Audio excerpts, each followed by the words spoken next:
Generous. Power. Compassionate. Perfectionist. All right. Annoying. All right. A lot of the time people call women weak. So weak. Bitchy. Incapable. All right, perfect. Being a woman means, I don't know, having to accept that you're not going to be seen as strong and strong or smart enough to other people, but I don't know, it means always having people to rely on, because girls are usually seen as more emotional, but then that's kind of our strength, because then we seek help within each other. And that's something that's always unspoken, when you go to the club and you're drunk and a random girl just helps you when she doesn't have to. You rarely hear guys doing that. It's always girls, and it's just something that a standard we set for ourselves and we follow through with. I think that as a woman, we all exist in a mutual understanding of each other. If that makes sense. All of us go through the same oppression as another woman, just in a different form. So I think being a woman is that mutual understanding of not only oppression but also fertility and life and enjoyment and love. Women share a mutual understanding of compassion.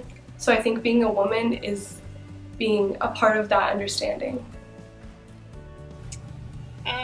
I love being a woman. I think women are nurturing, and I'm a nurturing person, and when my kids were little, I loved being their mom and nurturing them. Well, number one, it means that I would be a mother, and that was one of the best jobs I ever had, even though I had a great job. And that I think we can do anything we put our mind to. It's really clear that even though, women have way more rights or are better off than 200, 300 years ago, is that there's still a lot of problems. So even nowadays, we have to be looking out for each other, and it's something that we learn over the years, and that our moms teach us, and that we're gonna have to teach our daughters probably. I feel as a man, you lack empathy. You lack understanding of each other as a human being. And as a man, you are deprived of personal identity until you get to the point where you fall in love with a woman, or you gain an empathetic side and see that viewpoint. So I think as a woman it differs in that sense. Also, the struggle. I think being a woman entails a lot of struggle in both the workplace and in self. I think that we have to go through trials to understand ourselves, where men basically become who they want to become. At first I was majoring in film, and I'm still going down that road, but I noticed that in my class, I have a male professor, and the top kids are males, and they have kind of formed a group where they're the best in the class, but as a girl, I just feel I would never be accepted into that group, even though I know what they're talking about and I know what they're saying, and I relate to any complaints they have about movies or film and stuff like that, but I just never feel the chance or the confidence to actually voice it, because they're always oh, this director is good, or this director is good, and all the directors are male, and all the boys that all the directors that we see interviewed in the class are males, and there's this underlying this problem in Hollywood in general where female actresses are paid less, and we've seen that in the news, and so it kind of mirrors I don't know, the directive side, where even though I want to be a director, I want to make movies, there's always been an underlying standard. I was only 15, but throughout high school and maybe a little earlier, I was definitely a little probably more strict with my girls, because they are girls and I worry more about them and things that could happen to them. When I graduated college and got my first job in the early 90s, sexual harassment was a big thing. However, I was only 22 years old, and I didn't really realize how much I was sexually harassed until about 10 years after that.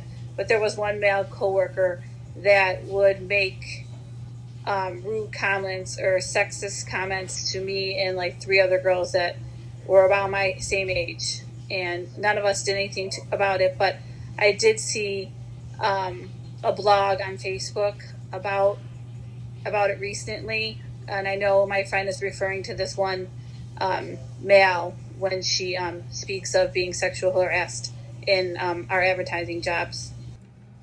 Well, I guess when I stepped into, I was the first female inspector in Massachusetts to inspect buses, and every place I went, they expected me that I couldn't do the job, and I surprised them because I did it better than the guys that were there before me, because I did the whole job.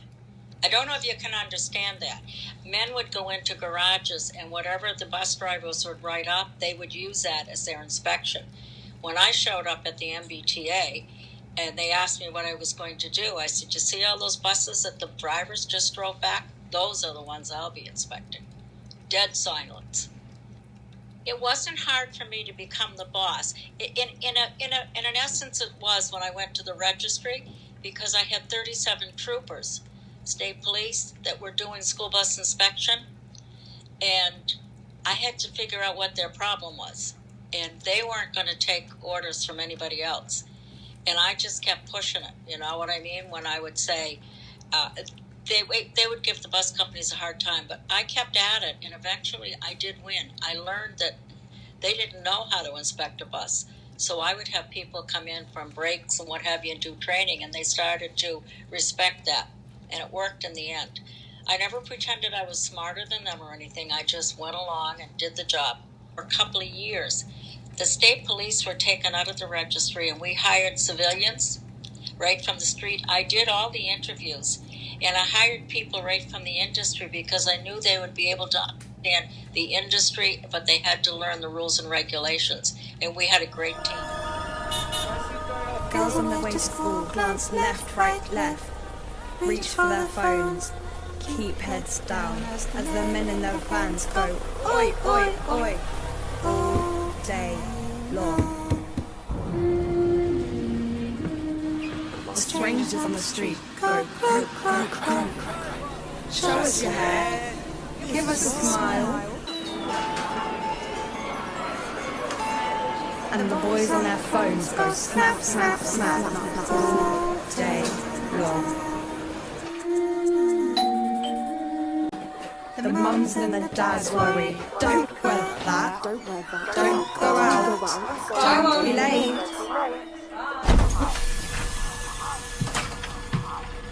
And everybody shrugs, it's part of growing up.